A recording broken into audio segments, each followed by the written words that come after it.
Hello friends, कैसे हैं आप लोग। मेरे चैनल रूही एडुकेटर पे आप लोगों का बहुत बहुत वेलकम है फ्रेंड। और मैं हूँ रूही। और जैसा कि आप लोगों को पता है फ्रेंड कि जो मेरा चैनल है इस पे मैं जितने भी टीचिंग के एग्ज़ाम्स हैं उनकी प्रिपरेशन कराती हूँ फ्रेंड। तो आप बिल्कुल इस चैनल को चूज़ कर लीजिए और सब्सक्राइब कर लीजिए, जिससे कि आप लोगों को सारे बेनिफिशियल वीडियोज़ मिल सकें फ्रेंड। तो चलिए देखिए, आज जो मेरा चैप्टर है वो आज मैंने न्यू चैप्टर स्टार्ट किया है। और हम लोग लाइट का चैप्टर कर रहे थे। लाइट के हम लोगों ने लगभग 82 क्वेश्चन तक कर लिए थे, लेकिन अब हम लोग केमिस्ट्री पे स्विच कर रहे हैं। केमिस्ट्री के क्वेश्चंस अब आ गए हैं, जिसमें कि जो आज हम लोग कर रहे हैं वो लॉ ऑफ केमिकल कॉम्बिनेशन का है। और इसमें हम लोग केमिकल कॉम्बिनेशंस और मोल कॉन्सेप्ट ये सब चीज़ें पढ़ेंगे। तो चलिए हम लोग बिल्कुल स्टार्ट कर देते हैं फ्रेंड। डेली का DSSB का नेचुरल साइंस का एग्ज़ाम होने वाला है। फीमेल का मेल का हो चुका है और डेली के एग्ज़ाम्स चल रहे हैं फ्रेंड। DSSB अपने एग्ज़ाम कंडक्ट करा रहा है। TGTs के वेरियस सब्जेक्ट के एग्ज़ाम्स हो रहे हैं। तो चलिए जो आज के लिए हमारा पहला क्वेश्चन है friend, which law states that matter can neither be created nor be destroyed. कौन सा लॉ ये कहता है कि मैटर को ना तो बनाया जा सकता है और ना तो फिर उसको डिस्ट्रॉय किया जा सकता है।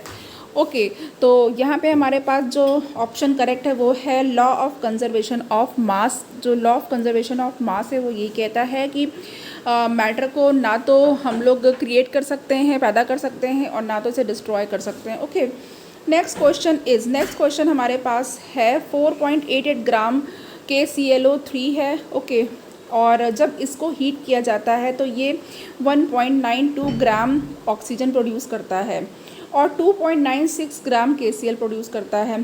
तो इसके लिए हमें बताना है विच of the following statement regarding the experiment is correct, कि कौन सा स्टेटमेंट यहाँ पे करेक्ट है। तो देखिए यहाँ पे हमारे पास 4 स्टेटमेंट दे रखे हुए हैं, जिसमें हमारे पास जो करेक्ट है वो कौन सा है। ये पहला वाला करेक्ट होगा। जो रिजल्ट यहाँ पे होगा वो लॉ ऑफ कंजर्वेशन ऑफ मास का है। ओके, तो लॉ ऑफ कंजर्वेशन ऑफ मास का यहाँ पे रिजल्ट यहाँ पे इलस्ट्रेट हो रहा है। नाउ क्वेश्चन 3 हम देखते हैं, विच of the following pair illustrates the law of multiple proportion. Multiple proportion का कौन सा होगा। तो यहाँ पे हमारे पास जो ऑप्शंस हैं इसके लिए थर्ड के लिए, वो हमारे पास जो करेक्ट ऑप्शन हो जाएगा थर्ड के लिए वो लेड ऑक्साइड PbO और लेड डाइऑक्साइड PbO2, यानी कि सेकेंड वाला ऑप्शन बिल्कुल करेक्ट हो जाएगा। नाउ फोर्थ देख लेते हैं। फोर्थ हमारे पास है, डाल्टन ने क्या कहा था। डाल्टन ने कहा था कि compounds are formed when atoms of different elements combine in a fixed ratio. जो कंपाउंड है वो तब फॉर्म होते हैं जब जो एलिमेंट्स हैं किसी भी एटम के वो फिक्स्ड रेशियो में कंबाइन होते हैं। ओके, तो इसमें से हमें बताना है कि which of the following law is not related to this statement. इसमें से कौन सा ऐसा लॉ है जो इस स्टेटमेंट से रिलेटेड नहीं है। ओके, तो यहाँ पे देख लेते हैं हमारे पास जो क्वेश्चन 4 है इसके लिए जो करेक्ट ऑप्शन हमारे पास कौन सा हो गया है। तो लॉ ऑफ कंजर्वेशन ऑफ मास यहाँ पे बिल्कुल करेक्ट है। ओके, नाउ नेक्स्ट इज़ हमारे पास 5th क्वेश्चन है। इसमें कह रहे हैं कि अगर 6.3 ग्राम सोडियम बाइकार्बोनेट को ऐड करते हैं 15 ग्राम एसिटिक एसिड CH3COH सॉल्यूशन में, तो जो रेजिड्यू फाउंड होता है उसका जो वे होता है, वे करते हैं उसको, तो 18 ग्राम होता है। Now what is the mass of carbon dioxide release in this reaction. तो अब इस रिएक्शन में जो कार्बन डाइऑक्साइड रिलीज होगी उसका मास बताना है। तो इसको कैसे बताएंगे, देखिए, तो लॉ ऑफ कंजर्वेशन ऑफ मास के अकॉर्डिंग हमें इसको करना है। तो क्या होता है जब कंजर्व कर रहे हैं कोई चीज़, जैसे कि हम लोग फिज़िक्स में मोमेंटम कंजर्व करते हैं तो क्या करते हैं, जो m1v1 होता है वो m2v2 के बराबर होता है। ओके, इस तरीके से होता है। तो यहाँ पे भी हमारे पास जो कंजर्वेशन है वो होगा। तो देखते हैं इसमें जो मास ऑफ रिएक्टेंट होंगे। नाउ मास ऑफ रिएक्टेंट्स जो हैं ये किसके बराबर हो जाएंगे, ये मास ऑफ प्रोडक्ट के बराबर हो जाएंगे। नाउ ये बराबर होंगे मास ऑफ प्रोडक्ट के। ओके, ये यहाँ पे मैंने लिख दिया। नाउ रिएक्टेंट के मास हम लोग ऐड कर लेते हैं 6.3 प्लस 15.0, ये रिएक्टेंट है हमारे, ये किसके बराबर हो जाएंगे, ये हो जाएगा प्रोडक्ट का मास जो है 18.0 प्लस x। यहाँ से हमें x की वैल्यू निकालनी है। जब आप x की वैल्यू निकालोगे यहाँ पे तो सिंपली आप माइनस जब करेंगे तो 3.3 ग्राम हमारे पास आंसर आ जाएगा।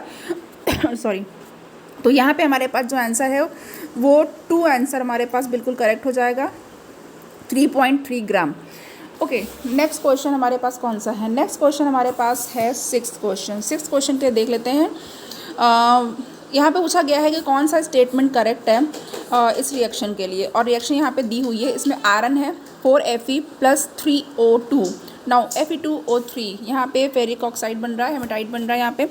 नाउ फेरिक ऑक्साइड है 6। अब यहाँ पे क्वेश्चन नंबर है, इसके लिए कौन सा हमारे पास करेक्ट है यहाँ पे पहले देख लेते हैं सारे ऑप्शंस। 4 ऑप्शन दे रखे हैं जिसमें से हमारे पास पहला वाला देखते हैं क्या है।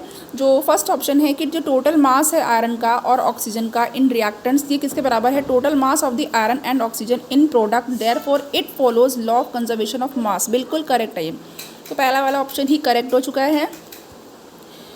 नाउ 7 देख लेते हैं। 7th में है द गे-लुसाक लॉ। जो गे-लुसाक लॉ है वो क्या एक्सप्लेन करता था, was explain properly by the work of A in 1811। Here A refers to, तो गे-लुसाक लॉ जो है किसने प्रॉपरली एक्सप्लेन किया था 1811 ईस्वी में। तो यहाँ पे हमारे पास जो राइट हैं वो एवोगैड्रो हैं। ओके, एवोगैड्रो ने किया था। नेक्स्ट हमारे पास क्वेश्चन 8 है। क्वेश्चन 8 को मैं देखना है कि ये क्या है। नाउ क्वेश्चन 8 में हमारे पास है zinc sulphate solution contains 22.65% zinc. Zinc sulphate के सोल्यूशन में 22.65% जिंक है और 43.9% वाटर है, वाटर ऑफ क्रिस्टलाइजेशन है। ओके, तो ये कह रहे हैं कि अगर law of constant proportion true है, अगर लॉ ऑफ कांस्टेंट प्रोपोर्शन जो है वो ट्रू है, then the weight of zinc जो है वो required to produce 20 gram of the zinc sulphate crystals will be. तो अब कितना वेट चाहिए जो कि 20 ग्राम ऑफ जिंक सल्फेट के क्रिस्टल प्रोड्यूस कर देगा। तो यहाँ पे हमें इसको करना कैसे है, यहाँ पे हमें इसे करना है 20 ग्राम जिंक सल्फेट का क्रिस्टल बनाने के लिए जो जिंक रिक्वायर्ड होगा वो कितना होगा, 22.65/100 इंटू 20 इज इक्वल टू 4.53 ग्राम। जब आप इसको सॉल्व करेंगे ओके, तो 4.53 ग्राम आ जाएगा। ये क्या किया गया है, यहाँ पे जो 22.65 जो जिंक था क्योंकि परसेंटेज में है तो अपॉन 100 हमने कर लिया इनटू, अब यहाँ पे 20 ग्राम प्रोड्यूस हो तो अब यहाँ पे 20 से मल्टीप्लाई किया है। तो नाउ यहाँ पे हमारे पास जो आ गया है वेट वो पता चल गया है हमको। तो नाउ यहाँ पे हमारे पास जो रिक्वायर्ड है आंसर 4.53 ग्राम्स। नेक्स्ट क्वेश्चन हमारे पास है, इसमें से कौन सा लॉ स्टेट कर रहा है that if 2 elements can combine, कि अगर 2 एलिमेंट को कंबाइन करते हैं और एक से अधिक कंपाउंड बनाते हैं तो the masses of one element that combine with a fixed mass of other element, की जो मास जो है एक एलिमेंट का दूसरे एलिमेंट के मास से जो कंबाइंड होता है फिक्स्ड मास से, are in the ratio of small whole numbers. और वो किस रेशियो में होंगे, स्मॉल होल नंबर के रेशियो में होंगे, यानी कि कॉम्बिनेशन में जो मास होगा वो फिक्स्ड होगा उसका और रेशियो जो है वो। तो नाउ यहाँ पे हमारे पास जो 9th है इसके लिए जो करेक्ट है वो देख लेते हैं, वो है law of multiple proportions. Law of multiple proportions बिल्कुल करेक्ट है फ्रेंड। नाउ नेक्स्ट क्वेश्चन कर लेते हैं हम लोग। नेक्स्ट क्वेश्चन है इन 1860 में first international conference of chemistry was held in, first international conference जो केमिस्ट्री थी वो कहाँ पर हेल्ड हुई थी, ए और बी आपके पास 2 ब्लैंक हैं। टू रिजॉल्व वेरियस आइडियाज़, बहुत सारे आइडियाज़ को रिजॉल्व किया, and A and B refers to. तो यहाँ पे जो 10th है इसके लिए हमारे पास करेक्ट आंसर है एक यहाँ पर है कार्लश्र और बी है हमारे पास जर्मनी। ओके, तो कार्लश्र एंड जर्मनी यहाँ पे बिल्कुल करेक्ट हो जाएगा। नेक्स्ट हमारे पास 11th क्वेश्चन है। 11th इज़ ये यहाँ पे फॉलोइंग स्टेटमेंट है उनको देखना है। नाउ जब 10 ग्राम कैल्शियम कार्बोनेट को डिकम्पोज किया जाता है तो 5.6 ग्राम रेसिड्यू बचता है और 4.4 ग्राम कार्बन डाइऑक्साइड वो स्केप कर जाती है, उड़ जाती है। और सेकेंड स्टेटमेंट है law of mass conservation is followed. Okay, तो नाउ यहाँ पे 11th के लिए जो करेक्ट ऑप्शन है वो बताना है कि कौन सा ऑप्शन करेक्ट है। तो देखिए करेक्ट यहाँ पे देखिए दूसरा वाला तो ऑप्शन ये करेक्ट है ही। अब पहले वाले के लिए भी हम लोग सॉल्व करके इसको चेक कर लेते हैं। तो यहाँ पे हमारे पास क्या है, देखिए ये जो कैल्शियम कार्बोनेट है, कैल्शियम कार्बोनेट ये क्या देता है, ये कैल्शियम ऑक्साइड देगा प्लस कार्बन डाइऑक्साइड ये स्केप करेगी। तो कह रहे हैं हमारे पास यहाँ पे जो है वो 10 ग्राम था ये कैल्शियम कार्बोनेट और इसने 5.6 ग्राम कैल्शियम ऑक्साइड दिया एंड 4.5 ग्राम कार्बन डाइऑक्साइड वो स्केप कर गई। तो जो मास ऑफ रिएक्टेंट है वो मास ऑफ प्रोडक्ट के बराबर होना चाहिए। ओके, तो मास ऑफ रिएक्टेंट वो 10 ग्राम है और मास ऑफ प्रोडक्ट कितना है 5.6 प्लस 4.4, ओके, तो आप लोग ईजिली कैलकुलेट कर सकते हैं। तो ये करेक्ट है या नहीं? ये बिल्कुल करेक्ट है। ओके, फर्स्ट वाला ऑप्शन भी करेक्ट है। तो चलिए यहाँ पे हमारे पास जो करेक्ट ऑप्शन हो गया है 11 के लिए, वो कौन सा हो गया है? 1 एंड 2, थर्ड वाला ऑप्शन करेक्ट है। चलिए, 12th question is the mass of nitrogen per gram hydrogen in the compound hydrazine is exactly 1.5 times the mass of nitrogen in the compound ammonia. कह रहे हैं जो नाइट्रोजन का पर ग्राम हाइड्रोजन मास है हाइड्रोजीन कंपाउंड में, वो एग्जैक्टली 1.5 टाइम्स यानी 1.5 जो गुना होता है, 1.5 टाइम्स जो है वो है जितना कि नाइट्रोजन का मास अमोनिया में है उसके 1.5 टाइम्स है या 1.5 गुना है। द फैक्ट इलस्ट्रेट्स द, अब इस फैक्ट से क्या पता चलता है? इस फैक्ट से ये पता चलता है कि ये लॉ ऑफ मल्टीपल प्रोपोर्शन को फॉलो कर रहा है। तो थर्ड वाला ऑप्शन बिल्कुल करेक्ट हो चुका है। नेक्स्ट क्वेश्चन यहाँ पे हमारे पास 13 है। 13 इज़ कार्बन डाइऑक्साइड में 27.27% ऑफ कार्बन है एंड कार्बन डाइसल्फाइड में 15.79% ऑफ कार्बन और सल्फ़र डाइऑक्साइड में 50% ऑफ सल्फ़र है। तो ये जो डेटा है, data is an agreement with, इस डेटा का एग्रीमेंट किस स्टेटमेंट से हो रहा है? तो यहाँ पे देख लेते हैं, लॉ ऑफ रेसिप्रोकल प्रोपोर्शन को फॉलो कर रहा है। ये लॉ ऑफ रेसिप्रोकल प्रोपोर्शन को फॉलो कर रहा है। Now next question is 14 question is which of the following statement illustrate the law of multiple proportions. कौन सा है? तो देखिए 14 के लिए यहाँ पे हमारे पास जो करेक्ट हो रहा है मैं उसको ही बताऊँगी। नाउ यहाँ पे हमारे पास ये जो थर्ड वाला है कि एक एलिमेंट है जो 2 ऑक्साइड्स बना रहा है, XO और XO2 बना रहा है। मान लीजिए कार्बन मोनोऑक्साइड CO और CO2 बन रही है। Now containing 50% and 60% oxygen respectively. The ratio of masses of oxygen which combines with 1 gram of element is 2:3। Okay, तो ये जो है ये बिल्कुल करेक्ट है हमारे पास। तो now next question is 15th। Now 15th is in 1811 Avogadro's propose that equal volume of gases at the same A and B should contain equal number of molecules. Here A and B refers to, तो देखिए यहाँ पे जो A है वो temperature है and B है वो प्रेशर है। तो इन 1811 जो एवोगैड्रो ने प्रपोज किया था कि जो equal volume of gases at the same temperature and pressure should contain equal number of molecules. Okay, तो यहाँ पे 1 ऑप्शन बिल्कुल करेक्ट है। नाउ 16 में हमारे पास देख लेते हैं कौन सा करेक्ट है। तो 16 में हमको क्या करना है? देखिए 16 में हमारे पास मैचिंग करनी है। यहाँ पे कॉम्बिनेशंस हैं और डिस्कवरी है कि किसने डिस्कवर किया था। तो now law of constant proportion A है। लॉ ऑफ कांस्टेंट प्रोपोर्शन को जोसेफ प्रोस्ट ने प्रपोज किया था। Now law of reciprocal proportion B वाला जो है उसको किया था रिक्टर ने। एंड जो सी है लॉ ऑफ इनडिस्ट्रक्टिबिलिटी ऑफ मैटर, ये किया था लेवोजियर ने। एंड जो डी है लॉ ऑफ मल्टीपल प्रोपोर्शन, ये किया था जॉन डाल्टन ने। तो यहाँ पे हमारे पास जो थर्ड है वो बिल्कुल करेक्ट हो गया है। 2513 इज़ करेक्ट। नाउ 17 देख लेते हैं। 17 इज़ स्टेटमेंट को कंसीडर करना है यहाँ पे। ओके, तो फर्स्ट वाला स्टेटमेंट देखते हैं। Different samples of pure chemical substance always contain the same proportion of element by mass. कि जो डिफरेंट सैम्पल्स होते हैं प्योर केमिकल के किसी भी सब्सटेंस के, वो क्या होते हैं, उनमें हमेशा एलिमेंट्स बाई मास जो होता है, एलिमेंट का मास होता है या एलिमेंट बाई मास जो होता है उसका सेम प्रपोर्शन होता है। ये बिल्कुल करेक्ट है। और यहाँ पे इन दोनों स्टेटमेंट में सिर्फ पहला ही करेक्ट है, तो इसलिए हमारे पास ओनली 1 के लिए 1 ऑप्शन बिल्कुल करेक्ट हो जाएगा। नाउ नेक्स्ट क्वेश्चन इज़ 18 में देखते हैं। 18 है विच of the following statement is correct about the reaction given below. Reaction है 4Fe solid state, 3O2 gas, now 2FeO3 gas. Now 18 हमारे पास जो है इसमें देखते हैं, इसके लिए हमारे पास 4 ऑप्शंस दे रखे हैं। फर्स्ट वाला ऑप्शन देखते हैं, जो टोटल मास है आयरन का एंड ऑक्सीजन का इन रिएक्टेंट, ये किसके बराबर है? Total mass of iron and oxygen in products. Therefore it follows law of conservation of mass. Okay, now friend यहाँ पे एक मिनट,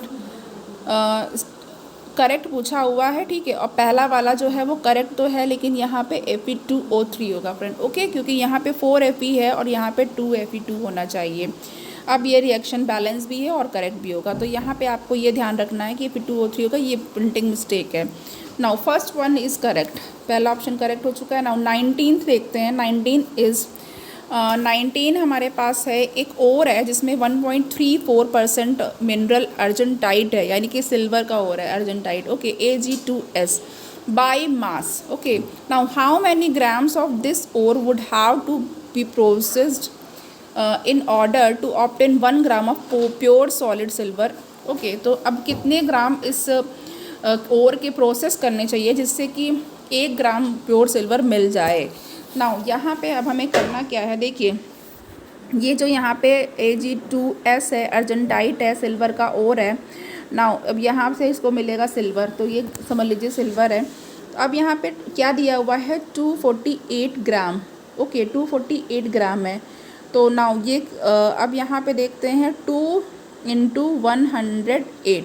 ओके, 108 यहाँ पे एंड 2 इंटू 108 कैसे हो जाएगा, क्योंकि सिल्वर जो है यहाँ पे उसका एटॉमिक मास 108 एंड 2 से कर लिया हमने, तो क्योंकि 2 है यहाँ पे Ag2 है, तो इसलिए यहाँ पे ऐसा हो गया। Now 2 into 108 gram is obtained from Ag2S, यानी कि ये 2 इंटू 108 ग्राम जो है वो किससे ऑब्टेन्ड हो रहा है, वो 248 ग्राम से ऑब्टेन हो रहा है। ओके, ये 248 ग्राम से ऑब्टेन हो रहा है। नाउ अब यहाँ पे क्योंकि यहाँ पे सल्फ़र का भी ऐड किया हुआ है। नाउ अब यहाँ पे हमें क्या करना है, देखिए अब 1 ग्राम के लिए करना है, तो 1 ग्राम सिल्वर जो होगा वो जो Ag2S से ऑब्टेन होगा वो क्या कितना होगा, वो यहाँ पर हम लोग कैसे करेंगे, 248 इंटू 1 जो 1 ग्राम के लिए। नाउ 2 इंटू 108 को हम लोग वैसे का वैसे ही लिख देंगे। अब ये क्या है, ये है 248 ऊपर अपॉन 216 ग्राम। ओके, नाउ अब यहाँ पे जो और है इसमें 1.34% अर्जेंटाइट है। ओके, 1.34% ही है मिनरल अर्जेंटाइट। तो देखिए, तो यहाँ पे अब क्या करना है, इसलिए जो 1 ग्राम सिल्वर होगा वो और से जो है ऑब्टेन होगा, वो कैसे होगा। नाउ अब इसको बताती हूँ। अब यहाँ पे देखिए जो 1 ग्राम सिल्वर जो और से ऑब्टेन होगा। Okay, 1 gram silver is obtained from ore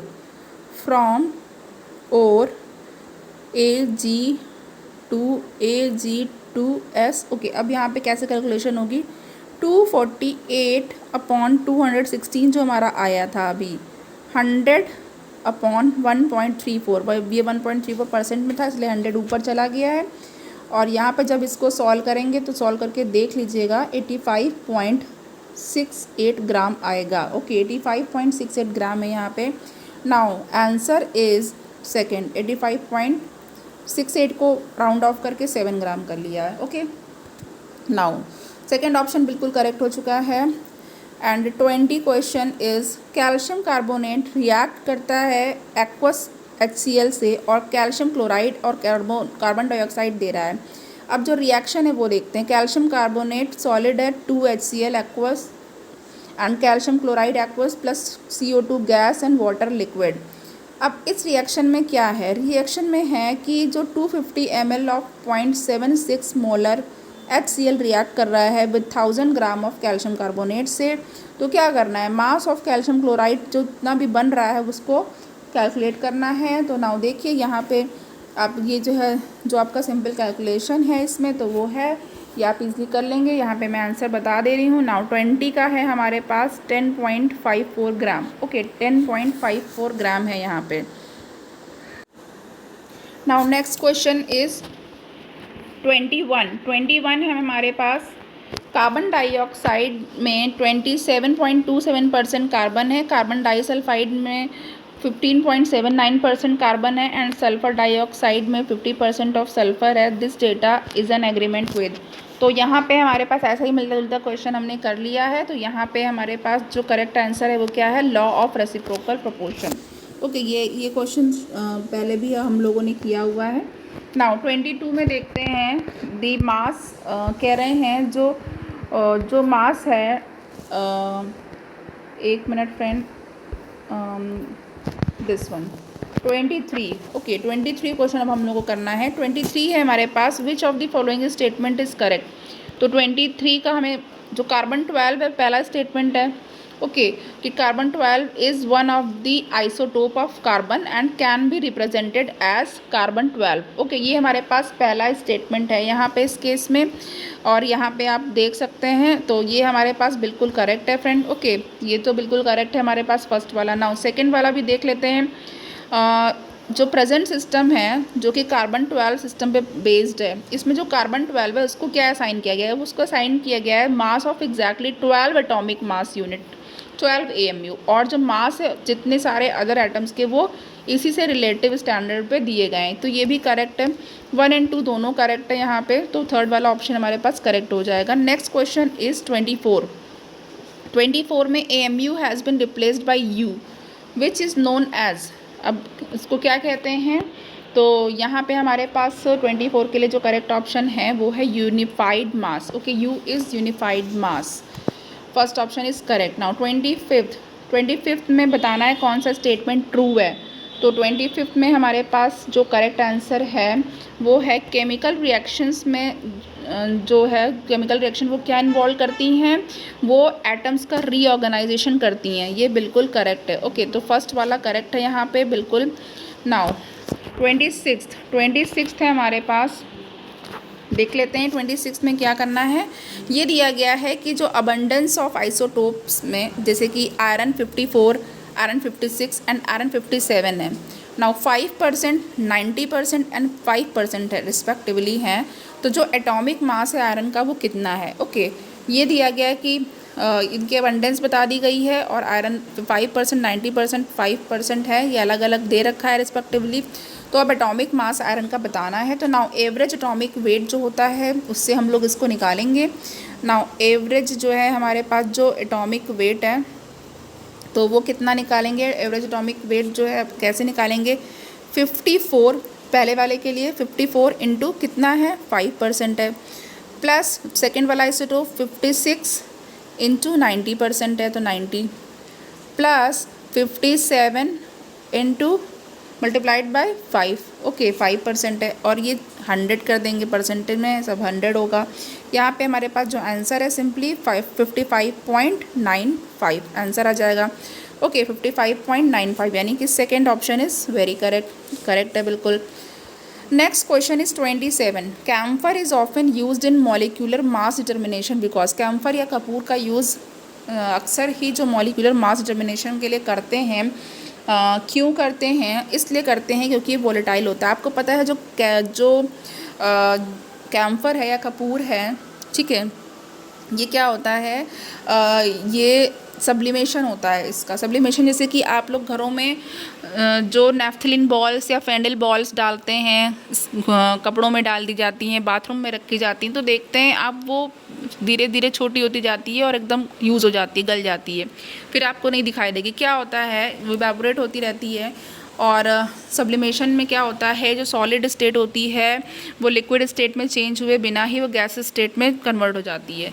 okay तो यहाँ पे वोलेटाइल है ये, it is volatile, option correct है बिल्कुल। 28 देखते हैं। 28 is potassium selenate is isomorphous with potassium sulphate. कह रहे हैं जो पोटेशियम सेलेनेट है इसमें सेलेनियम होगा। ओके और ये आइसोमॉर्फ है पोटेशियम सल्फेट के साथ, और इसमें क्या है 50% ऑफ सेलेनियम है। नाउ अब एटॉमिक वेट सेलेनियम का कितना है, तो 28 हमारे पास जो है इसको करेंगे कैसे, देखिए इसका एटॉमिक वेट कैसे निकाला जाएगा। यहाँ पे जो पोटेशियम सल्फेट क्या फॉर्मूला क्या है, K2SO4। ओके और ये आइसोमॉर्फ है, किसके साथ आइसोमॉर्फ है, ये आइसोमॉर्फ है K2, ये आइसोमॉर्फ है K2SeO4 से। ओके यानी सल्फर की जगह सिलीनियम है। Now molar weight of K2Se4 जो है SeO4 है वो कितना है, वो हो जाएगा यहाँ पे 2 × 39, यानी पोटेशियम का जो है 39 प्लस, अब हमें बताना है तो x की वैल्यू यहाँ पे x रख देते हैं, प्लस ऑक्सीजन के लिए 4 × 16। नाउ अब यहाँ पे जो एटॉमिक वेट x का है वो कितना हो जाएगा, अभी 142 प्लस x हम लोग कर लेते हैं अभी, ठीक है, x ग्राम नाउ अब ये कह रहे हैं कि अगर यहाँ पे देखिए 142 प्लस एक्स ग्राम जो है वो पोटेशियम सेलिनेट का है, तो यहाँ पे एक्स ग्राम ऑफ सेलेनियम है इसमें, ये हमने देख लिया। तो अब 100 ग्राम के लिए बताना है। ओके, तो 100 ग्राम के लिए हम क्या करेंगे, तो नाउ 100 ग्राम में देख लेते हैं। नाउ 100 ग्राम ऑफ K2SeO4 में कितना होगा, x अपॉन 142 प्लस x, ये जो अभी हमने लिखा हुआ था, इंटू 100। ओके, तो यहाँ से जो 50% होगा उसमें कितना होगा, तो ना 50% के लिए है तो 50 इज इक्वल टू, क्योंकि जो K2SeO4 है इसमें 50% सेलेनियम है, तो 50 इज इक्वल टू, अब ये इसके बराबर कर सकते हैं हम लोग, 142 प्लस x इंटू 100, या तो फिर यहाँ से x इज इक्वल टू 142 ग्राम आ जाएगा, हमारे पास वैल्यू आ जाएगी यहाँ पे 142 ग्राम। नाउ थर्ड ऑप्शन हमारे पास बिल्कुल करेक्ट हो चुका है। 29th में है कि अगर हम ये कंसीडर कर रहे हैं कि जो 1/6 in place of 1/12 mass of carbon atom का वो लिया जा रहा है, कि किस लिए, to be relative atomic mass unit के लिए। तो नाउ जो mass of 1 mole of substance होगा वो अब कितना होगा, 1/12 लेते हैं प्रेजेंट में, तो अब इसकी जगह 1/6 कर रहे हैं, तो अब कितना होगा 1 मोल में substance, mass of substance. Now यहाँ पे हमारे पास अब ऑप्शन जो है 29th के लिए वो कौन सा करेक्ट हो रहा है, देखिए 29th के लिए अनचेंज्ड रहेगा, रिमेन अनचेंज्ड यहाँ पे करेक्ट होगा। 30 है, 30 क्वेश्चन देखते हैं। एक एल्कलॉइड है, इसमें 17.28% नाइट्रोजन है और इसका जो मॉलिक्यूलर मास है वो 162 है। नाउ जो number of nitrogen atom present है इन 1 मॉलिक्यूल ऑफ एल्कलॉइड में वो कितने हैं, तो नंबर ऑफ नाइट्रोजन एटम बताने हैं। तो नाउ 100 ग्राम एल्कलॉइड में कितना नाइट्रोजन है, 100 ग्राम में यहाँ पे 100 जो कि परसेंटेज दे रखा है ना, तो 100 ग्राम में यहाँ पे हमारे पास 17.28 ग्राम है, तो 162 ग्राम एल्कोलाइड में कितना नाइट्रोजन होगा, तो 162 ग्राम में कितना हो जाएगा, सिंपली यहाँ पे 17.28 इंटू 162 अपॉन 100 कर सकते हैं यहाँ पे। तो यहाँ पे जो इसको सॉल्व करेंगे आप, तो जो वैल्यू आएगा ना वो 27.9 ग्राम आएगा, जिसको हम लोग 28 भी लिख सकते हैं। ओके, इज इक्वल टू जो है 28 ग्राम हम लिख सकते हैं। नाउ अब यहाँ पे क्या करेंगे, देखिए एटॉमिक वेट जो नाइट्रोजन का होता है वो कितना होता है, नाइट्रोजन का जो एटॉमिक वेट होता है वो 14 होता है। नाउ तो जो नंबर ऑफ एटम्स होंगे नाइट्रोजन के जो 1 मॉलिक्यूल ऑफ एल्कलॉइड में होगा, वेट अपॉन एटॉमिक वेट, तो वेट कितना है 28 और एटॉमिक वेट कितना है 14। ओके, तो ये किसके बराबर हो जाएगा, 2 के बराबर हो जाएगा। नाउ यहाँ पे हमारे पास आंसर क्या हो जाएगा फ्रेंड, 2 हो जाएगा। तो ऑप्शन 4 इज करेक्ट। नाउ 31 है, एक गैस है और उसके लिए क्या पाते हैं कि gas is found to have the formula, इसका जो फार्मूला है COX है। नाउ जो यहाँ पे अब इसकी जो VD है वो 70 है। नाउ अब यहाँ पे वैल्यू ऑफ X जो है वो क्या होगी। नाउ यहाँ पे हमें सॉल्व करना है, देखिए वेपर डेंसिटी दे रखी है आपको, VD दे रखा हुआ है, तो VD या vapour density is equal to 70 और मॉलिक्यूलर मास mm लिख देती हूँ मैं, मॉलिक्यूलर मास कितना है 2 इंटू 70, क्योंकि आपकी जो VD होती है वो 2 इंटू जो मॉलिक्यूलर मास होता है वो 2 इंटू VD होती है। तो यहाँ पे हमारे पास 140 आ गया। नाउ फॉर्मूला है वो CO का होल X है। ओके, तो अब मॉलिक्यूलर मास क्या होगा, अब मॉलिक्यूलर मास हम निकाल लेते हैं 12 प्लस 16 का होल X, क्योंकि C हमारे पास 12 है और O ऑक्सीजन का 16 लिख लिया, देन X ये किसके बराबर कर सकते हैं हम लोग, 140 के बराबर कर सकते हैं। यहाँ से X की वैल्यू आएगी 5। ओके, तो यहाँ से X की वैल्यू आ जाएगी 5। नाउ आंसर हमारे पास जो आ जाएगा वो थर्ड होगा, यानी 5 होगा। 32 में है कि जो इक्विवेलेंट वेट है H3PO2 का when it disproportionates into PH3 phosphine and H3PO4। Okay, तो अब यहाँ पे क्या होगा इक्विवेलेंट वेट, तो देखिए यहाँ पे हमारे पास 32 के लिए जो मॉलिक्यूलर वेट होगा H3 PO2 है, तो जो मॉलिक्यूलर वेट होगा वो पहले निकाल लेते हैं। 3 × 1 हाइड्रोजन के लिए होगा। नाउ फॉस्फोरस का 31 प्लस ऑक्सीजन के लिए 2 × 16 हो जाएगा, तो हम लोग 32 लिख देते हैं सीधे सीधे। यहाँ 32 हो जाएगा। इसको जब सॉल्व करेंगे तो 66 आ जाएगा यहाँ पे। ओके, नाउ इक्विवेलेंट वेट का फॉर्मूला क्या होगा? इक्विवेलेंट वेट जो हमारे पास कैसे आएगा? 66/4 plus 66/4 is equal to 33। Okay, 33 होगा यहाँ पे। चलिए, नाउ हमारे पास now answer is third.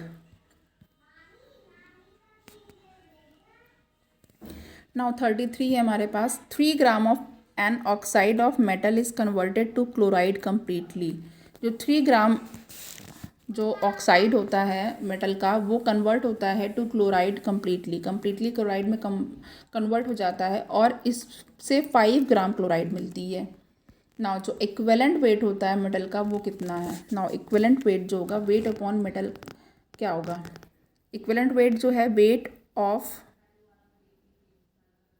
Metal oxide upon weight of metal chloride, metal oxide upon weight of metal chloride. Now तो जो अब यहाँ पे इक्विवेलेंट वेट ऑफ मेटल जो है plus equivalent weight of oxide upon करके क्या हो जाएगा? Equivalent weight of metal plus equivalent weight of chloride.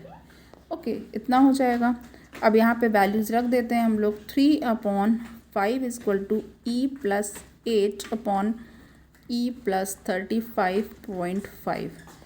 तो यहाँ से हमारे पास अब इसको अभी सॉल्व करने पे क्या आ जाएगा हमारे पास? ऐसे मैं एक बार लिख देती हूँ। 5E + 40 is equal to 3E + 106.5 है, तो यहाँ से E की जो वैल्यू आएगी वो आएगी 33.25। ओके, तो हमारे पास फर्स्ट ऑप्शन हमारे पास बिल्कुल करेक्ट हो जाएगा। चलिए 34 देख लेते हैं। 34 है, the formula mass of more salt is 392। जो फार्मूला मास है मोर सॉल्ट का वो क्या है? 392 है। और कह रहे हैं कि जो आयरन प्रेजेंट है इसमें वो ऑक्सीडाइज होता है पोटेशियम परमैंगनेट से इन एसिडिक मीडियम में। नाउ जो इक्विवेलेंट मास है मोर सॉल्ट का वो कितना होगा? तो देख लेते हैं। देखिए मोर सॉल्ट क्या होता है? मोर सॉल्ट होता है यहाँ पे NH4 का होल ट्वाइस SO4। ओके, यानी कि अमोनियम सल्फेट फिर dot ferrous sulphate dot 6H2O, यानी कि ammonium sulphate dot ferrous sulphate FeSO4 and dot 6H2O। ये क्या है? मोर सॉल्ट है। अब इक्वेशन में क्या होगा यहाँ पे देख लेते हैं। इक्वेशन में यहाँ पे जो ऑक्सीडेशन नंबर में जो चेंज होगा वो 5 Fe2 प्लस फेरस है और MnO4 माइनस का है प्लस 8H प्लस है। ये क्या देगा हमें? ये हमें देगा 5 आयरन का 3 प्लस यानी फेरिक है प्लस Mn मैग्नीज का 2 प्लस 4 वाटर, ये होगा। ओके, नाउ टोटल चेंज जो ऑक्सीडेशन नंबर में आएगा वो मैं बता देती हूँ। +3 माइनस आप जब +2 करोगे तो टोटल चेंज होगा वो +1 का होगा। तो equivalent weight of more salt जो होगा, molecular weight of more salt upon जो आपका ऑक्सीडेशन नंबर में चेंज हुआ है। तो यहाँ पे कितना है? 392 इसका इक्विवेलेंट वेट दे रखा हुआ है। 392 यहाँ पर अब कैसे आएगा इक्विवेलेंट वेट? 392 जो यहाँ पे दिया हुआ है जो मोर सॉल्ट का फॉर्मूला मास वो और अपॉन 1 करेंगे तो यहाँ पे एग्जैक्टली इतना ही आएगा 392। तो हमारे पास जो आंसर है वो 392 है। ओके, 34 का 1 वाला बिल्कुल करेक्ट है। नेक्स्ट क्वेश्चन हमारे पास है 35 में आपको बताना है ए की जगह पे क्या होगा। A is the sum of atomic masses of the element present in molecule. किसी भी मॉलिक्यूल में जो एटॉमिक मासेस का जो सम होता है किसी भी एलिमेंट का वो क्या कहलाता है? वो कहलाता है हमारे पास जो 35 है इसके लिए करेक्ट आंसर है molecular mass. Okay, first option correct है। 36 इज़ अगर मॉलिक्यूलर वेट पोटेशियम परमैंगनेट का m है तो जो इसका इक्विवेलेंट वेट होगा एसिडिक मीडियम में वो क्या होगा। तो वो जो अब यहाँ पे वही है कि हमें कैसे इक्विवेलेंट वेट निकालना है एसिडिक मीडियम में। तो जो इक्विवेलेंट वेट होता है देखिए, तो जो यहाँ पे इक्विवेलेंट वेट निकालेंगे वो क्या होगा, molecular weight upon gain in electrons, कि इलेक्ट्रॉन्स में कितना गेन हुआ है, गेन इन इलेक्ट्रॉन्स। ओके, तो equivalent weight is equal to molecular weight upon gain in electron. तो इस केस में जो इलेक्ट्रॉन का गेन होता है वो 5 इलेक्ट्रॉन का होता है, तो यहाँ पे हमारे पास आ जाएगा m/5। ओके, तो m/5 बिल्कुल करेक्ट है इक्विवेलेंट वेट जो है। नाउ 37 है, 37 हमारे पास है the equivalent weight of an element is 4। किसी भी एक एलिमेंट है उसका जो इक्विवेलेंट वेट है वो 4 है। तो chloride has a vapour density और जो इसका क्लोराइड है उसका वेपर डेंसिटी 59.25 है। नाउ तो जो वैलेंसी है इस एलिमेंट की वो कितनी होगी। अब वैलेंसी निकालनी है, तो नाउ वेपर डेंसिटी दे रखी है आपको, तो जो मॉलिक्यूलर मास जो होगा वो क्या होगा, मॉलिक्यूलर मास जो equal to 2 into vapour density हो जाएगा यहाँ से। तो 2 इंटू 59.25 करेंगे तो यहाँ पे आएगा 118.5, इतना आ गया। नाउ फॉर्मूला जो है वो क्या है, MCl का होल है, MCl का N है, ClN है। तो यहाँ पे अब इस केस में देखते हैं M plus N into chlorine के लिए 35.5 है, ये किसके बराबर हो जाएगा, 118.5 के बराबर हो जाएगा। तो अब इसको हम लोग को सॉल्व करना है। तो जब सॉल्व करेंगे तो यहाँ पे कैसे आएगा, देखिए सॉल्व करने पे कैसे आएगा, यहाँ पे हमारे पास सपोज़ यहाँ पे XN है। ओके, XN मान लिया हमने and plus 35.5 N is equal to 118.5। और XN क्या है, XN हमने माना है इक्विवेलेंट वेट है XN। ओके, तो XN क्या है, इक्विवेलेंट वेट है, जो कि M दे रखा हुआ था यहाँ पे, पहले हमने इसको रिप्लेस करके XN लिख दिया है। 4N plus 35.5 N is equal to 118.5 है। तो यहाँ से N की वैल्यू हमारे पास 3 आ जाएगी। ओके, तो यानी कि M जो होगा वो उसकी वैलेंसी जो होगी, वैलेंसी ऑफ M जो होगी वो 3 होगी। ओके, 2 आंसर बिल्कुल करेक्ट है यहाँ पे, ऑप्शन 2। नाउ 38 देख लेते हैं। 38 में है एक मेटल ऑक्साइड है जिसमें 40% ऑक्सीजन है। ओके, तो अब यहाँ पे 1 मिनट। नाउ एक मेटल ऑक्साइड है जिसमें 40% ऑक्सीजन है, तो जो इक्विवेलेंट वेट होगा उस मेटल का वो क्या होगा। तो नाउ यहाँ पे जो हमारे पास आंसर हो जाएगा वो 12 हो जाएगा। ओके, आप निकाल सकते हैं। अब 39 क्या है हमारे पास, 39 में है M is the molecular mass of KMnO4। Okay, जो M है वो KMnO4 का मॉलिक्यूलर मास है। नाउ इक्विवेलेंट मास जो KMnO4 का है, जब इसको कन्वर्ट करते हैं K2MnO4 में, तो इस केस में जो हमारे पास होगा वो M होगा। ओके, 39 के लिए हमारे पास 1 ऑप्शन बिल्कुल करेक्ट है। 40 equivalent weight of N acid. जो इक्विवेलेंट वेट होता है किसी भी एसिड का वो किस पर डिपेंड करता है, जो इक्विवेलेंट वेट होता है किसी भी एसिड का वो इसमें जो रिएक्शन इन्वॉल्व होती हैं उस पर डिपेंड करता है। First option is correct. 41 में हमारे पास है 6.0221367 into 10⁻23 atoms per mole number of entities in 1 mole. 1 mole के लिए कहा जा रहा है 1 मोल में है। तो इज़ सो इम्पॉर्टेंट, क्यों इम्पॉर्टेंट है, that it is given a separate name and symbol. फिर इसको जो है एक सेपरेट नेम और सिंबल भी दिया गया है। इसको क्या कहते हैं, तो इसे कहते हैं एवोगैड्रो कांस्टेंट। क्या कहते हैं, A is refer as Avogadro constant. तो 2 बिल्कुल करेक्ट है हमारे पास, 2 ऑप्शन करेक्ट है। नाउ 42 देखते हैं। 42 में मैच करना है कॉलम 1 को कॉलम 2 से मैच करना है, करेक्ट बताना है। कॉलम 1 में 1 मोल ऑफ एंटाइटी दी हुई है, कॉलम 2 में एन एवोगैड्रो नंबर दी रखा हुआ है। तो नाउ 42 के लिए हमारे पास क्या करेक्ट है देख लेते हैं। देखिए 42 के लिए हमारे पास यहाँ पे हम लोग मैच करना स्टार्ट करते हैं। तो 42 में जो ए है यानी 1 मोल ऑफ हाइड्रोजन एटम जो है इसमें क्या होगा 6.022 इंटू 10⁻23 एटम्स होंगे, बिल्कुल करेक्ट है। Now 1 mole of water molecule में क्या होगा 6.022 इंटू 10⁻23 मॉलिक्यूल्स होंगे। And 1 mole of sodium chloride फॉर्मूले में क्या होगा इसमें होगा 6.022 इंटू 10⁻23 क्योंकि फॉर्मूला है, तो यहाँ पे सेकेंड ऑप्शन हमारे पास बिल्कुल करेक्ट हो गया है। नाउ 43 हमारे पास क्वेश्चन है। 43 is the mass of 1 mole of substance in gram is called. किसी भी 1 मोल सब्सटेंस का जो मास होता है ग्राम में, उसको क्या कहते हैं? उसे कहते हैं हम मोलर मास। तो बिल्कुल करेक्ट है, second option is correct. Now 44 is the total number of electron present in 18 ml of water and density of water is 1 ग्राम पर ml इज। नाउ ऑप्शन हमारे पास है 6.02 into 10⁻24। Okay, option third is correct. Now question 45 है the weight of 1 into 10⁻22 molecules of copper sulphate dot 5H2O is. तो यहाँ पे हमारे पास molecule जो wait है वो दे रखा हुआ है। अब जो वेट है वो पूछा हुआ है और मॉलिक्यूल जो हैं 1 इंटू 10⁻22 हैं। तो नाउ यहाँ पे हम लोग इसको ईजिली निकाल सकते हैं। तो हमारे पास जो करेक्ट आंसर है वो कितना है? थर्ड वाला है। ओके, नाउ 4.159 ग्राम है। Now next question 46। एक कंपाउंड है कार्बन हाइड्रोजन एंड नाइट्रोजन इसमें प्रेजेंट है और जो रेशियो है इनका 9:1:3.5 है बाई वेट। ओके, ये जो रेशियो है ये बाई वेट है। तो यहाँ पे फ्रेंड ये कहा जा रहा है कि जो मॉलिक्यूलर वेट है इस कंपाउंड का वो 108 है। देन मॉलिक्यूलर फार्मूला क्या होगा इस कंपाउंड का?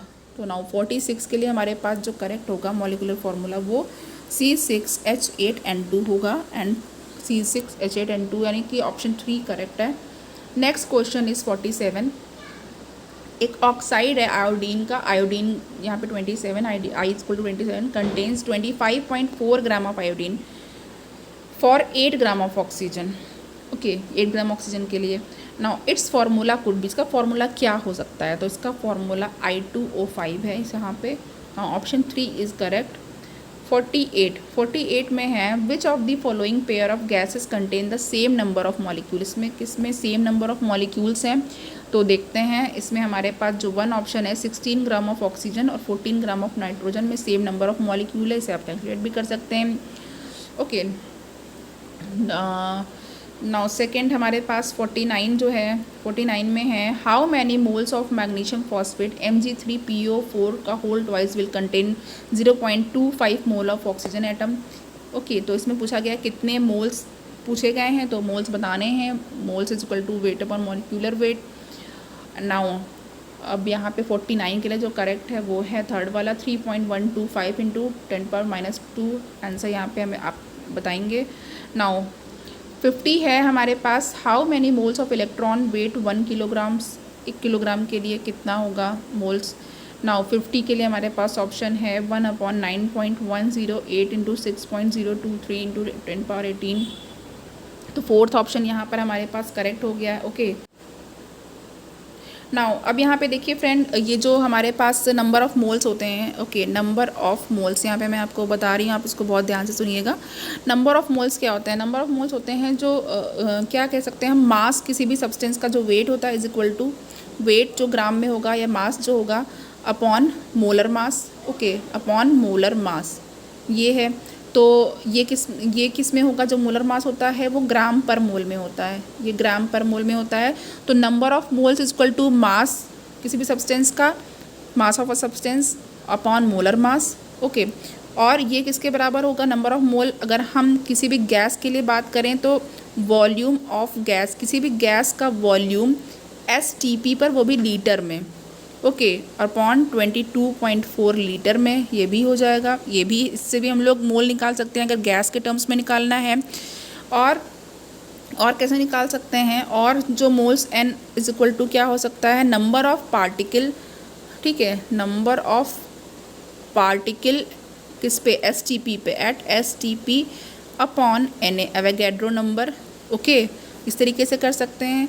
तो और टोटल नंबर ऑफ़ एटम्स को कैसे देख सकते हैं हम लोग, कैसे टोटल नंबर ऑफ़ एटम्स निकालेंगे किसी भी मोल में, किसी भी मॉलिक्यूल या आयन के जो मोल्स में अगर हम लोग को टोटल नंबर ऑफ़ एटम्स निकालना है तो total number of atoms T atoms मैंने लिख दिया है। तो ये कैसे निकालेंगे, मोल इंटू एन ए जो एवोगैड्रो नंबर होगा into number of atoms in one molecule या आयन में जो होंगे, जिसको हम लोग एटॉमिसिटी कहते हैं, एटॉमिसिटी कहते हैं। ओके, अब टोटल नंबर ऑफ़ इलेक्ट्रॉन्स अगर निकालने किसी भी मोल में, इन अ गिवन मोल मॉलिक्यूल या आयन में, तो इसमें क्या करेंगे, इसमें हम लोग क्या करेंगे, इसमें हमें करना है मोल सबसे पहले होना चाहिए, पता होना चाहिए एन एवोगैड्रो नंबर जो दिया भी रहेगा या कभी कभी नहीं भी दिया रह सकता है। उसके बाद जितने नंबर ऑफ़ इलेक्ट्रॉन्स हैं उस सम ऑफ इलेक्ट्रॉन्स, जितने भी नंबर ऑफ़ इलेक्ट्रॉन्स दिए हुए हैं इस मॉलिक्यूल में या आयन में। ओके, इस तरीके से हम लोग चार्ज भी, टोटल चार्ज भी निकाल सकते हैं। नाउ अब यहाँ पर देखिए, यहाँ पे अब यहाँ पे फ्रेंड हमें एक चीज़ और बतानी है। देखिए एक होता है यहाँ पे एन फैक्टर होता है। ओके, नाउ एन फैक्टर से पहले अब मैं आप लोगों को इक्विवेलेंट वेट बता देती हूँ, इक्विवेलेंट वेट के बारे में भी बता देती हूँ। देखिए इक्विवेलेंट वेट क्या होगा, इक्विवेलेंट वेट जो होगा ये किसी भी एलिमेंट या कंपाउंड का वेट होता है। ओके, कब होता है, जब जो है वो कंबाइन करता है और एक पार्ट ऑफ हाइड्रोजन को या 8 पार्ट ऑफ ऑक्सीजन को या 35.5 पार्ट्स ऑफ क्लोरीन को रिप्लेस करता है। तो इक्विवेलेंट वेट जो होता है, इक्विवेलेंट वेट को कैसे निकाल सकते हैं, ठीक है। इक्विवेलेंट वेट किसी भी मेटल के लिए मान लो निकालना है तो मास ऑफ मेटल होगा into 1.008 upon mass of hydrogen displace, अगर हाइड्रोजन के लिए होगा। नाउ या तो फिर हो सकता है mass of metal into 8 upon mass of oxygen combined, अगर ऑक्सीजन कंबाइंड कर रही है। ओके, नाउ तो ऐसे अगर हम इन जनरल देखें, सिंपली कैसे एक्सप्रेस कर सकते हैं, equivalent weight is equal to atomic mass upon valency. Okay, atomic mass upon valency, इस तरीके से इसको एक्सप्रेस्ड कर सकते हैं हम। तो एटॉमिक वेट या तो फिर एटॉमिक वेट या molecular weight upon n factor. अब एन फैक्टर एसिड के लिए उसकी बेसिसिटी होगी, जैसे कि HCl के लिए 1 होती है, H2SO4 के लिए 2 होती है, और एन फैक्टर किसी बेस के लिए अगर होगा तो उसकी एसिडिटी होगी, जैसे सोडियम हाइड्रोक्साइड के लिए 1 होती है एसिडिटी, और एल्युमिनियम हाइड्रोक्साइड के लिए 3 होती है। अगर किसी सॉल्ट के लिए है तो वो उस पर पॉजिटिव या नेगेटिव चार्ज होगा आयन का, वो देखा जाएगा। ओके, तो इस तरीके से किया जाता है फ्रेंड। नाउ यहाँ पर आपको इतनी चीज़ें पता चल गई हैं। नाउ अब आगे देखते हैं क्या है नेक्स्ट हमारे पास जो 51 क्वेश्चन है। 51 क्वेश्चन में क्या है, which has maximum number of atoms. अब पूछा गया है कि इसमें मैक्सिमम नंबर ऑफ़ एटम्स निकालने हैं। ओके, तो अब इसमें से कौन सा है, तो आपको ऐसे ही कैलकुलेट करके निकाल लेना है। जिसमें फर्स्ट वाला ऑप्शन मैं बता दे रही हूँ कि 24 ग्राम ऑफ कार्बन जो है उसमें ये वाला ऑप्शन बिल्कुल करेक्ट है, इसमें मैक्सिमम नंबर ऑफ़ एटम्स हैं। तो नंबर ऑफ़ एटम्स इससे हम निकाल सकते हैं। ओके, नाउ यहाँ पे अब हमारे पास जो है वो क्या है, नाउ नेक्स्ट क्वेश्चन इज़ 52 में हमारे पास अगेन कॉलम 1 है, कॉलम 2 है, और ऑप्शंस दिए रखे हुए हैं, कॉलम 1 एंड कॉलम 2 है। एंड 52 के लिए हमारे पास जो करेक्ट होगा उसको देख लेना है। तो देखते हैं कौन सा करेक्ट है। यहाँ पे मैं आपको ऑप्शंस बता दे रही हूँ। ओके, नाउ इसको आप लोग सॉल्व करिएगा। तो आप लोग सॉल्व कर सकते हैं इसको, क्योंकि सब इस पे बेस्ड बहुत से क्वेश्चंस कराए जा चुके हैं। तो यहाँ पे आप इसको सॉल्व करिएगा, खुद आप अपनी प्रैक्टिस कर सकते हैं फ्रेंड्स। तो 52 के लिए मैं यहाँ पर ऑप्शंस आपको बता दे रही हूँ। देखिए, जो 88 ग्राम ऑफ कार्बन डाइऑक्साइड है, इसके लिए क्या करेक्ट होगा, फर्स्ट वाला यानी 2 मोल। मोल कितना आएगा, 2 मोल आएगा। Now 6.022 into 10.23 molecule of water के लिए यहाँ पे इतने मॉलिक्यूल्स आएंगे। फिफ्थ वाला ऑप्शन करेक्ट है। नाउ 5.6 लीटर ऑफ ऑक्सीजन के लिए हमारे पास करेक्ट ऑप्शन होगा 3 वाला, 0.25 मोल है इसमें। नाउ 96 ग्राम ऑफ ऑक्सीजन जो है इसमें 3 मोल्स हैं। And 1 mole of any gas, किसी भी गैस का 1 मोल में कितना होता है, 22.4 लीटर होता है। यहाँ पे हमारे पास थर्ड वाला ऑप्शन बिल्कुल करेक्ट है। ओके, थर्ड ऑप्शन बिल्कुल करेक्ट है हमारे पास। नाउ नेक्स्ट देख लेते हैं इसमें, विच of the following represents 180 gram of water correctly. इसमें से कौन सा ऐसा जो 180 ग्राम ऑफ वाटर को करेक्टली रिप्रेजेंट कर रहा है। तो यहाँ पे हमारे पास जो ऑप्शंस हैं इसमें देख लेते हैं।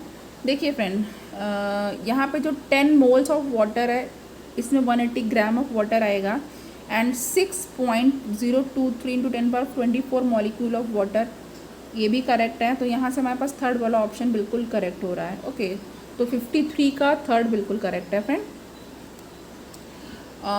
Total number of atoms represented by the compound CuSO4.5H2O is. Now यहाँ पे हमारे पास जो करेक्ट ऑप्शन है ये 2 है, 21 बिल्कुल करेक्ट हो चुका है यहाँ के लिए। नेक्स्ट क्वेश्चन हमारे पास है कि अगर दो कंपाउंड हैं, उनका सेम एम्पिरिकल फार्मूला है लेकिन डिफरेंट मॉलिक्यूलर फार्मूला है, तो उनको क्या होना चाहिए, इनका डिफरेंट मॉलिक्यूलर वेट होना चाहिए। ओके, सेकंड ऑप्शन यहाँ पे बिल्कुल करेक्ट है। 56 is what will be the weight of Cu carbon monoxide having the same number of oxygen atom. Same number of oxygen atom है at present in 22 gram of carbon dioxide. ठीक है, now 56 के लिए हमारे पास जो correct होने जा रहा है 28 ग्राम करेक्ट होने जा रहा है। नाउ फ्रेंड, अब यहाँ पे आगे 56 हमारे पास हो चुका है। 57 देखते हैं। 57 इज़ स्टेटमेंट कंसीडर करना है फ्रेंड। तो 57 के लिए हमें नाउ यहाँ पे जो पहला है कि 12 mole of HCl is a dozen. Okay, 12 molecules of HCl is a dozen. Okay, ये और 144 molecules of HCl is a gross and 6.022 into 10⁻23 molecule of HCl is a mole, बिल्कुल सही है। Okay, all of these correct हो गए यहाँ पे 57 के लिए। नाउ 58 है, mass percentage of an element is A into 100 upon molar mass of the compound. यहाँ पे A क्या है, यहाँ पर जो A है वो मास है उस एलिमेंट का। ओके, तो mass of that element in the compound, mass of that element in the compound, option 3 बिल्कुल करेक्ट है। अब यहाँ पे फ्रेंड देखिए,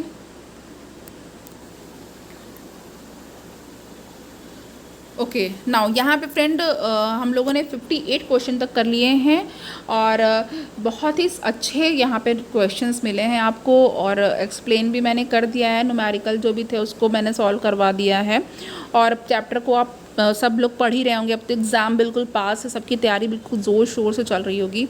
तो चलिए फ्रेंड, प्लीज़ आप लेक्चर को शेयर ज़रूर कर दीजिए, सब्सक्राइब भी करिए, मोटिवेट करिए टीचिंग को। ओके, और ऐसे ही मैं लेक्चर बनाती रहूँगी। मैं सिर्फ आपको MCQs दे रही हूँ और जो थ्योरीज़ हैं पहले हो चुकी हैं, NCERT की बुक मैं कंप्लीट करा चुकी हूँ, वो भी मेरे चैनल पे पड़ी हुई है। बायोलॉजी के बहुत क्वेश्चंस, बहुत ज़्यादा वीडियोस पड़े हुए हैं। तो कोई भी एग्ज़ाम चाहे आप अभी प्रिपेयर करिए चाहे बाद में प्रिपेयर करिएगा, टीचिंग का एग्ज़ाम है तो उस चैनल को ज़रूर देखिएगा और अपने फ्रेंड्स को भी बताइएगा। Friends, thank you so much.